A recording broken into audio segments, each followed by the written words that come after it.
muchísimas gracias a vosotros por la invitación. Es un honor. Ya estás en un invernadero solar, ¿eh? Vamos a prestar atención a lo que tienes que contarnos y después vuelvo yo con las preguntas del público, ¿vale? Muy bien. Hasta ahora. Venga, hasta ahora. Bueno, buenos días a todos. Ya después de esta magnífica presentación, madre mía, muchas gracias por la invitación. Y mi charla se llama Resistencia a sequía y ahorro de agua desde la raíz. Supongo que no voy a descubrir nada nuevo si os digo que estamos atravesando un periodo de sequía inusual. O sea, no vengo aquí a contaros nada nuevo. Todos lo estamos sufriendo. De hecho, muchísimos agricultores han tenido que aumentar la cantidad de riego para poder sacar adelante sus cultivos y eso pues es un problema, ¿no? Todos somos conscientes de eso. Además, teniendo en cuenta la cantidad de agua que podemos destinar a la agricultura, que es ínfima, de toda el agua que hay en la superficie terrestre, una cantidad minúscula es la que podemos destinar a la agricultura. Hasta el punto que la FAO, teniendo en cuenta la cantidad de gente, el aumento de la población que se espera de aquí a unos años, evidentemente tenemos que aumentar la producción de alimentos, pero la FAO insiste en que aumentemos esa producción de alimentos reduciendo el consumo de agua. Entonces, es un reto importante al que nos enfrentamos desde el punto de vista científico. Yo soy científico y mi objetivo dentro de la ciencia es desarrollar el día de mañana, estudiar mucho a las plantas, que cada día nos sorprende más todo lo que descubrimos de las plantas, y el día de mañana llegar a desarrollar cultivos que sean tolerantes a sequía, lo cual no es nada fácil, ¿no? Entonces, tratando de responder estas preguntas, que es lo que quiero en la charla de hoy, cómo afecta la sequía a la planta, si afecta a todas las plantas por igual, cómo reaccionan las plantas ante la sequía, o si podemos hacer que una planta sea tolerante a la sequía. Voy a tratar de responder a esas preguntas, pero antes de eso, todos los que estamos aquí, trabajamos, tenemos plantas cerca, somos gente del sector, conocemos cómo es una planta, pero me gustaría que vinierais conmigo al interior de una hoja. Imaginad una hoja de un cultivo cualquiera y a esa hoja le hacemos un corte transversal y fijaos, esto es un sistema, un dibujo muy básico, muy simplificado, pero quiero que prestéis atención en todos los tipos de células que se ven ahí y especialmente donde están las flechas rojas. Esa flecha roja superior está indicando unas células verdes oscuras que ahí es donde va a tener lugar la fotosíntesis, que todos conocéis, ese proceso por el cual las plantas toman el CO2 de la atmósfera, fijan el carbono atmosférico, producen oxígeno y las plantas son capaces de sintetizar su propio alimento, azúcares, ¿no? Es decir, para que nos entendamos, la fotosíntesis en una planta se traduce en que crece, aumenta el crecimiento, aumenta la producción, que es lo que nos interesa. En esas células verdes oscuras es donde se encuentra concentrado el mayor número de cloroplastos, que son los orgánulos donde tiene lugar la fotosíntesis. Fijaos por qué está en la parte superior del corte transversal de la hoja, porque ahí es donde va a recibir la mayor cantidad de energía luminosa. La luz es lo que necesitan las plantas para hacer esa fotosíntesis. Entonces, para que veáis lo optimizado que está, optimizada, en este caso, la configuración, la estructura de una hoja. Está en la parte de arriba porque ahí maximiza la captación de energía solar. Por el contrario, en el envés, que sería la parte de abajo de la hoja, donde está la otra flecha roja, está indicando unas aberturas, unos orificios que tienen las hojas por abajo, que se llaman estomas. Por esos orificios por donde la planta regula la apertura y el cierre, porque por ahí es donde tiene lugar el intercambio gaseoso. Es decir, esos estomas tienen esta forma, esta configuración, son esos agujeritos, se abren y se cierran. Se abren cuando entra potasio y agua, se cierran cuando sale. Está entrando el CO2 por ahí, pero también está saliendo agua.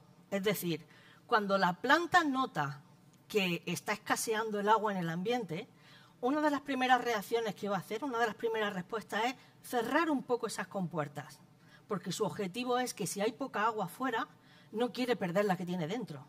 Entonces, esas puertas las va a cerrar. Eso tiene una consecuencia y es que ya no entra tanto CO2, por lo tanto, ya no hace tanto la fotosíntesis y ya la planta no crece tanto, deja de crecer. Si esa sequía se prolonga en el tiempo y es muy duradera o muy severa, las compuertas, esos estomas, se van a cerrar completamente y entonces la planta detiene su crecimiento. Eso no nos interesa y eso es una consecuencia de la sequía. Fijaos en esas imágenes, son imágenes reales de cómo se ven los estomas en una planta. Bien, esta imagen, no asustéis, no voy a aburrir explicando esto, pero solo quiero que veáis y que prestéis atención a la cantidad, todo eso que está ahí escrito, que no lo vamos a leer, pero todo eso son diferentes respuestas que la planta es capaz de generar en respuesta a la sequía. O sea, diferentes reacciones. Cuando la planta detecta sequía, unas las va a llevar a cabo a corto plazo y otras pues, un poco más a largo plazo, ¿no? Depende de lo que dure. Pero esto solo para que veáis la diversidad y la complejidad de respuestas que genera una planta para defenderse. Y eso para nosotros también es un problema, porque una planta no responde únicamente de una forma, sino de muchas, y tampoco de todas por igual. Si responde con varias estrategias, no va a ser de todas por igual. Entonces, para los científicos es muy complejo estudiar esto. Resumiéndolo un poco, aquí he tratado de captar todas esas respuestas de la planta en tres generales, que serían respuestas morfológicas, respuestas fisiológicas y respuestas moleculares que se desencadenan cuando la planta detecta que hay un periodo de sequía. Por ejemplo, respuestas morfológicas, pues las hojas se empiezan a hacer más pequeñas, ya no crecen tanto, el tallo ya no crece tanto, se empieza a detener la fotosíntesis, los estomas, como os he dicho, ya sabéis qué son y para qué sirven, se cierran, con lo cual no hay un intercambio gaseoso con el exterior y los estomas para las plantas son como para nosotros los poros de la piel. Nuestros poros nos permiten transpirar, nos permiten sudar. En el caso de las plantas, si se cierran esos poros, aumenta la temperatura en el interior. Las plantas tienen fiebre, son capaces de tener fiebre. Aumenta esa temperatura y eso para nosotros es una pequeña ventaja, por decirlo de alguna forma, porque lo podemos detectar a tiempo. Nosotros podemos usar cámaras térmicas con un dron, por ejemplo, si tenemos mucha superficie cultivada. Ese dron va equipado con una cámara térmica y va detectando qué plantas están teniendo fiebre. Es decir, qué plantas están teniendo los estomas cerrados y por tanto no están transpirando. Y si tienen los estomas cerrados es muy probable que estén empezando a sufrir los primeros síntomas de una sequía. Entonces se podría detectar a tiempo y solucionarlo. Respuestas moleculares viene a decir pues, que desencadenan, activan una serie de genes que van a participar en esa respuesta a sequía. Pero aquí he destacado lo más importante y es que, como digo, disminuye la fotosíntesis porque disminuye el crecimiento y eso sí nos importa, porque si disminuye el crecimiento y nosotros queremos una buena producción, un buen rendimiento del cultivo, adiós rendimiento, ¿vale? Eso no lo queremos. Entonces, a veces las plantas desarrollan mecanismos de defensa y estamos hablando de plantas tolerantes, no de plantas resistentes. No es lo mismo plantas tolerantes a la sequía que plantas resistentes. Estos son plantas resistentes, es decir, hay plantas, de hecho las plantas llevan 450 millones de años en la Tierra, no pueden correr, no se mueven, han superado distintos periodos de glaciación y de extinciones variadas y siguen ahí. Es decir, tienen una serie de estrategias y de adaptaciones que le han hecho llegar hasta hoy, hasta el día de hoy. Y tened en cuenta eso, que no se mueven, no pueden huir, no pueden cambiar si una situación les es desfavorable. Estas plantas son resistentes. En un desierto, los cactus, por ejemplo, nos vamos a encontrar con plantas con este aspecto, unas plantas globosas, cactus así globosos o cactus alargados, pero en cualquier caso están hinchados. ¿Por qué están hinchados? Están reteniendo agua, ¿vale? El poco agua que tienen la están reteniendo en el interior. Otra adaptación morfológica sería que no tienen hojas. Fijaos que los cactus no tienen hojas. Las hojas las han transformado en espinas. Las espinas son hojas modificadas con la idea de que al no tener una superficie foliar no hay pérdida de agua, ¿vale? Esas espinas lo que hacen es captar el poco agua que tienen, orientarla hacia el interior de la planta y así reducen el intercambio gaseoso porque no hay superficie por la que transpirar. Entonces, estas estrategias le van muy bien y estas estrategias son peculiares, son especiales de este tipo de plantas que viven en los desiertos.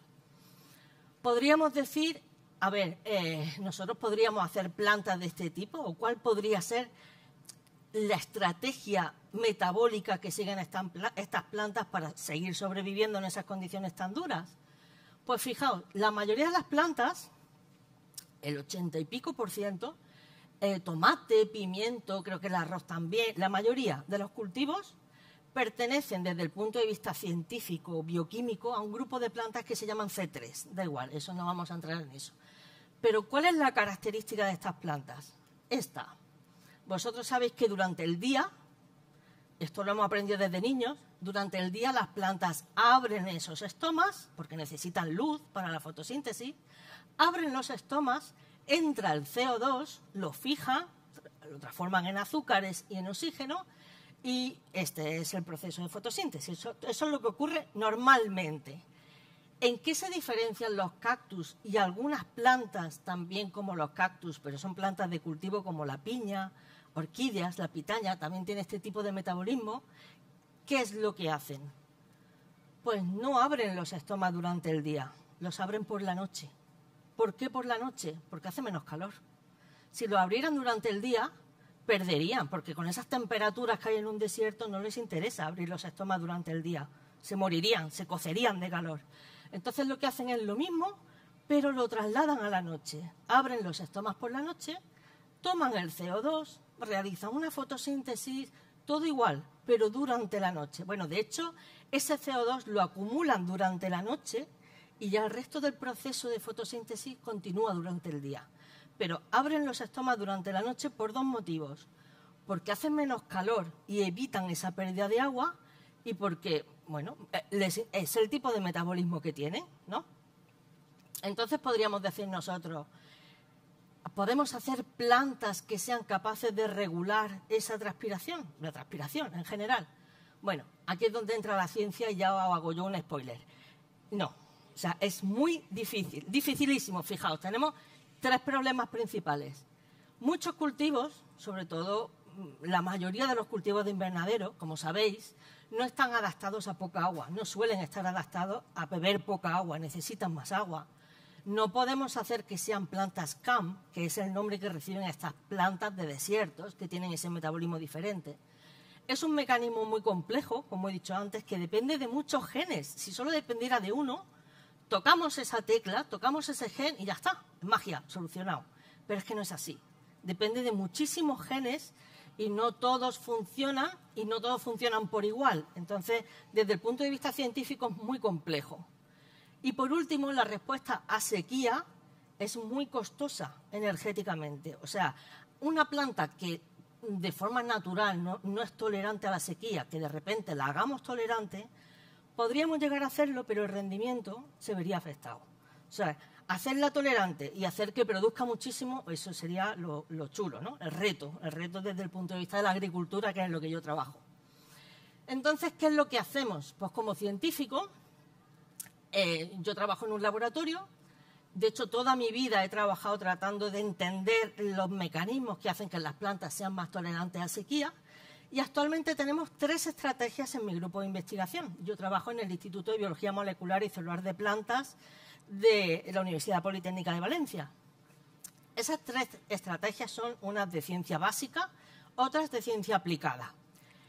Estudiamos reguladores del canal de potasio, de un canal de potasio en concreto que se llama CAT1, ahora os lo presento. Hemos estudiado genes y seguimos estudiando genes que dan tolerancia a sequía. Y la parte de ciencia aplicada se basa en el uso de micorrizas y bioestimulantes. Respecto a la primera estrategia, este es el estoma, que ya todos conocéis. Todo eso que se ve ahí de colores son distintos canales que tiene el estoma para que entren y salgan cosas. Nosotros estamos centrados en ese amarillo que hay ahí abajo, que se llama CAT1, y es un canal de potasio. Antes os he dicho que el estoma se abre cuando entra agua y entra potasio. Por lo tanto, entender ese canal y todo lo que esté alrededor de ese canal puede ayudar a entender o a tratar de regular, que la planta regule esa apertura y ese cierre.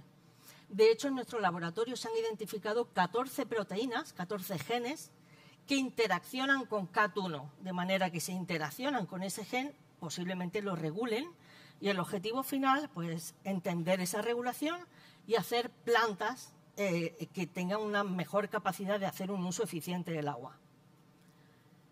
En cuanto a los genes que dan tolerancia a sequía, en esta parte de aquí arriba lo que hemos hecho es identificar un gen de remolacha, lo hemos sacado de remolacha, lo hemos metido en tomate, hemos hecho plantas transgénicas de tomate que expresan ese gen, y lo que hemos visto es que, fijaos en las imágenes, la imagen de la izquierda es tomate en condiciones óptimas de riego, y la imagen de la derecha es una que no tiene ese gen y la de la derecha sí tiene ese gen. Y veis que el tomate que tiene ese gen es mucho más tolerante a la sequía que el que no lo tiene. O sea, ese gen funciona en el tomate y hace al tomate resistente, ¿no? Y en la parte de abajo es otra publicación más reciente, bueno, igual de reciente más o menos que la otra, donde identificamos un gen en remolacha y ese gen también ha demostrado conferir tolerancia a distintos tipos de estrés abiótico, a sequía, entre ellos, salinidad, en fin, a varios estreses, lo cual es interesante también. Son genes que confieren tolerancia a sequía. Respecto a las micorrizas, no voy a hablar mucho de estimulantes porque aquí tenemos al profesor Mulet que hablará al final de la sesión de bioestimulantes, pero sí de micorrizas, que es lo que me considero un poco más experta, porque llevo casi 20 años trabajando con micorrizas y creo, entiendo que todos los presentes más o menos conocéis, ¿no? Incluso usáis micorrizas en vuestros cultivos, y si no, os animo a que lo hagáis, porque son unos organismos microscópicos, viven en las raíces de las plantas y les dan muchísimos beneficios, ¿vale? Me voy a centrar solo en uno, y es que mejoran la tolerancia a la sequía. El motivo es que aquí tenéis en la imagen una planta micorrizada y veis la raíz. El motivo por el que mejora esa tolerancia, entre otras cosas, es que el micelio del hongo, que es lo que se extiende en el suelo, lo que hace es aumentar la superficie de captación de agua y nutrientes del suelo para la planta. Es decir, si no tuviera ese hongo, la raíz llegaría hasta donde llega. Pero al tener ese hongo, esas ramificaciones prolongadas y mucho más finas que las raíces más finas, está extendiendo la longitud de la raíz y llega a zonas del suelo donde la planta no sería capaz de llegar. Entonces, estas imágenes son mías, de mis experimentos a lo largo de los años, y ahí veis, en la izquierda, son plantas sembradas el mismo día, son lechugas.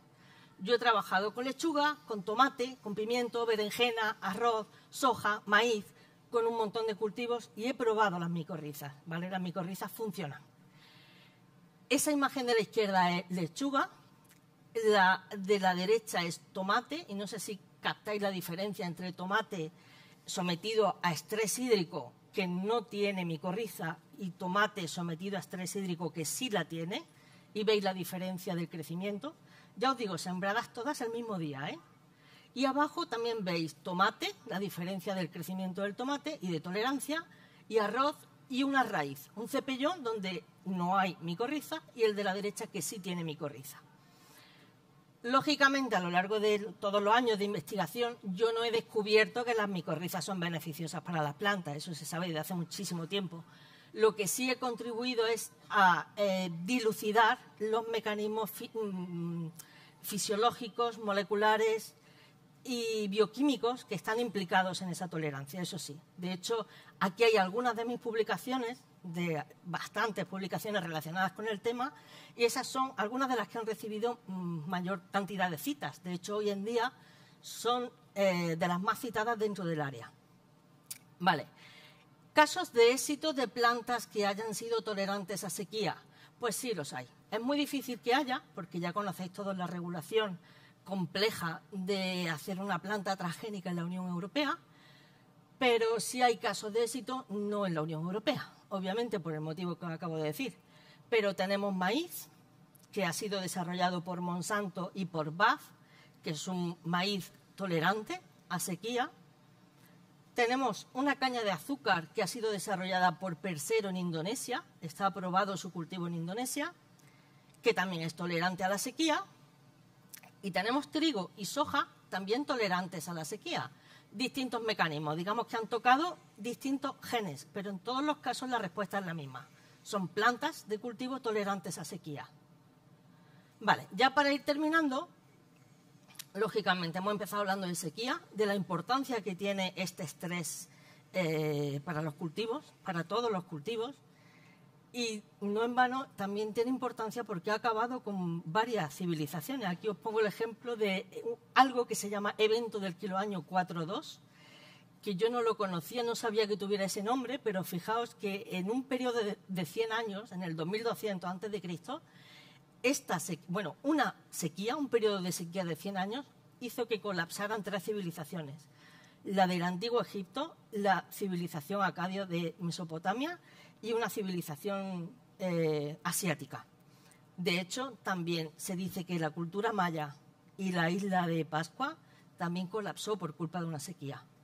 Entonces, hay que tenerlo en cuenta. Y ya para terminar, me gustaría poner en valor la investigación científica, que hacemos con muchísimo trabajo y con muy poca financiación, todo se ha dicho, y cuesta mucho trabajo sacarla adelante, porque nuestro objetivo es desarrollar esas plantas que sean más tolerantes a sequía, que sean respetuosas con el medio ambiente, que tengan una productividad alta y, sobre todo, pues eso, que sean eficientes en el uso del agua, que es un recurso cada vez menos disponible y un recurso que hay que cuidar. Así que, bueno, nada, el futuro es aquí y es ahora. Muchísimas gracias por vuestra atención y espero que quede a vuestra disposición para lo que queráis preguntar.